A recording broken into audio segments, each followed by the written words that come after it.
महागठबंधन में शामिल होने के लिए एआईएमआईएम काफ़ी दिनों से कवायद कर रही थी। आज एआईएमआईएम की तरफ से एक यूनिक पहल की गई। दरअसल ये पहल ऐसी थी जो बिहार की राजनीति में संभवतः अब तक देखने को नहीं मिली थी।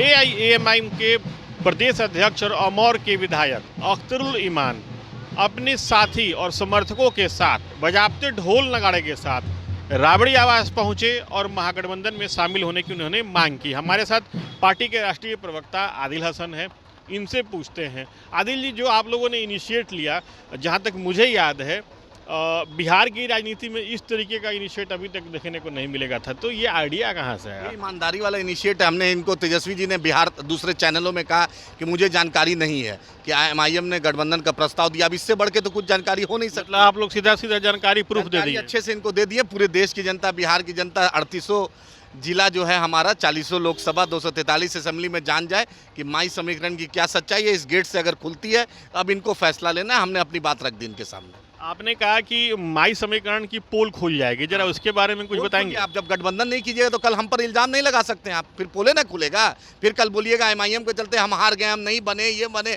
अब इससे बढ़ के क्या कर सकते हैं?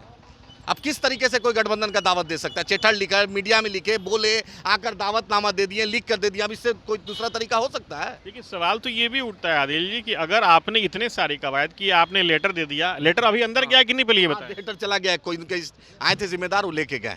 ठीक है, तो अब लेटर अंदर चला गया, अब इसके बाद भी अगर कुछ इनिशिएट नहीं होता तो अब क्या करेंगे? चुनाव एमआईएम लड़ेगी, मजबूती से लड़ेगी। बस इनका देख लेंगे, 48 घंटे में उसका फैसला करेंगे। उसमें क्या दिक्कत है?